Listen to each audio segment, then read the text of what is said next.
From wanting to play with the King one last time before retirement to the two stars remaining closer than ever, here's what Kyrie Irving really thinks of LeBron James. First of all, Kyrie is desperate to play with LeBron at least once more before Bron calls it a day. Irving's been up and down in the league, playing for 3 different franchises after leaving the Cleveland Cavaliers back in 2017. He'd spent more than half a decade living in Cleveland, making the finals for fun, and had plenty of support around him. Leaving the Cavs wasn't the best of ideas though, because Kyrie's found it very hard to adjust anywhere else, having spent some time in Boston and then in Brooklyn, but it's clear that he isn't as happy there as he was with the Cavaliers. I can't lie, I thought the Mavericks and Kyrie were a match made in heaven because Luka Doncic plays the way LeBron does, and stylistically, it was a great fit for Irving. Unfortunately, he's still stuck on LeBron, a classic case of not getting over your ex. Kyrie's made it clear on a couple of occasions that he wants a reunion with James. Unfortunately, it's not going to be easy to execute a trade that sees those two play together. The NBA champ tried his level best to move to the Lakers back in 2023, but the Nets weren't willing to accept the Lakers package, and Irving ended up in Dallas. Then I expected the Lake Show to surprise everyone by making a stunning move for Kyrie in free agency, but they didn't have the resources to execute it, and he ended up extending his contract with Dallas.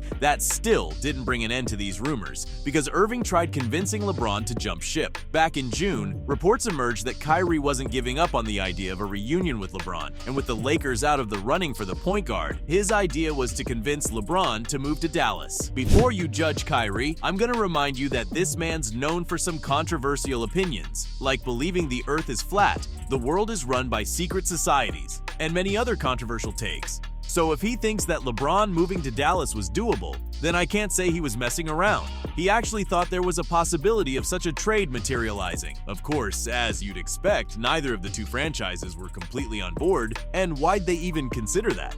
LeBron's nearing 40. There's no reason for the Mavericks to make a move for the all-time scoring champ, and the Lakers had no plans of giving up their best shot at a ring, in the near future at least. There would have been obstacles over how a trade like that goes through too, because Dallas didn't have enough resources to put together a feasible package, one that'll convince the Lakers to give LeBron up. Full marks to Kyrie for trying, but everyone knew this was an unrealistic idea the minute it came up. There was a night, and you know, I don't get it. I don't understand it. The right question to ask here is that why is Kyrie so desperate to play with Bron? It's not like he hasn't done that once already, and he's also had considerable all-star help wherever he's gone after ditching the Cavs. So what makes King James so special? Let's just say that their relationship ended on a sour note, and Kyrie was to blame for it. We've all been there, right? You have a good thing going, but for some reason, grass seems greener on the other side of the fence, and just like that, you make a poor life decision. Kyrie messed up big time though. He was the second biggest star on the roster, second only to the greatest player of all time, and there's no shame in admitting that. He had a lovely little roster built around his strengths, but he couldn't live with how much the fans underrated him in comparison to James. Jealousy is a disease, and it took Irving a long time to understand his mistake. LeBron, on the other hand, was absolutely furious. He couldn't believe that his teammate was throwing away something so good, because that Cavs team was the only side that could go toe-to-toe with the Golden State Warriors. They'd already won a championship, and by the time Kyrie kicked up a fuss, James had already expressed an interest in exiting the Cavaliers and leaving at the end of his contract to join the Los Angeles Lakers. Potentially, that was his way of saying that this is Kyrie's team, and he can be the biggest star if he only waits another season. I honestly thought the young guard would come to his senses and hang around for the Cavs to run it back for another campaign, but he was a little too impatient, accepting Boston's offer. That wasn't the best of ideas, because it pitched him against LeBron in the Eastern Conference playoffs, and as y'all know, LeBron's Cavs destroyed the Celtics. Talking about revenge, it doesn't get better than this. The Cavaliers had a depleted side, while the Celtics had put together a really strong squad. To make matters worse, after leaving the franchise, Irving gave an interview which painted LeBron in a bad light. He wasn't fond of the way the King treated him, saying that he felt like a child. I mean, you are nearly a decade younger than James, so it's not a surprise. I'm sure it was even done with good intentions, but Bron didn't have an issue with this claim. He was mad when Kyrie implied that LeBron isn't a good teammate. The thing about the 4-time champ is that you can get away with all kinds of disrespect. He's had his fair share of haters, but he's not a bad teammate, and he's worked hard to build that image. Having a first-year coach and a first-year coaching staff to be able to take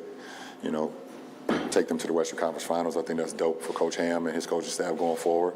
So, for Kyrie to make such a claim and for his camp to run away with such a story was totally unacceptable. And the two players had a big falling out. As you can expect, LeBron responded in the one way he knows by doing his talking on the pitch, shipping the Celtics out of the playoffs that season, en route another finals appearance. Kyrie was injured, yes, but you can only beat what's in front of you, right? That was the beginning of the end for his career in Boston, and within a season, Irving had moved to Brooklyn to be a part of the super team the Nets were building. Two more franchises, and a few years later, the two stars have buried the hatchet, thankfully. Up until 2021, there was rumored beef between the two former teammates, but then they reportedly had a chat where the two cleared the air. Communication's key to any relationship. Learn a thing or two, Air Mike. With the problem put to bed, Irving's interviews regarding his time with the Cavs and playing alongside LeBron started becoming more and more positive. He raved on about how dominant the King has been at 38, explaining that he's not too surprised about his dominance because Kyrie's seen him prepare for games mentally, spiritually, emotionally, and no one else does it better. He couldn't stop gushing back in 2022, saying that James has had the key to the NBA for 2 decades now and is still dominating like he used to in his prime. Get a room, you two! When LeBron inched towards breaking the all-time scoring record, Kyrie was all good with the legend, saying that it's our responsibility to celebrate him as much as possible because the show that he puts on won't go on forever. Things got real interesting when Kyrie ended the little love letter with a cute little PS at the end. He said that he wishes the two could have gotten another chance to play together, but said that he doesn't know what could happen down the line. Smart reply, he's clearly keeping his options open, and I don't blame him, especially when James himself was publicly disappointed when the Lakers missed out on Irving back before the 2023 trade deadline. That didn't stop the rumor mill though, and these two remain closer than ever. Not to read too much into all-star picks, but LeBron picking Kyrie to be on his team instead of some big names was a bold move. I'd like to think that he knew exactly what kind of reaction he'd get out of the fans and the mainstream media. They don't let any opportunity go, always teasing the fans and keeping the door open for a potential reunion. Now it's a pipe dream because Irving's put pen to paper on a new contract with Dallas, and it'll take something massive for the Lakers to land the PG. I don't need to tell you that the Lake Show is skint, and that's why Bron and Kyrie might never play together again. You'd think the flirting would stop too, right? But no freaking way. Kyrie was courtside supporting LeBron in the 23 playoffs, once again making the rumor mill go crazy. And to quote Irving, who knows what could happen down the line? But for us,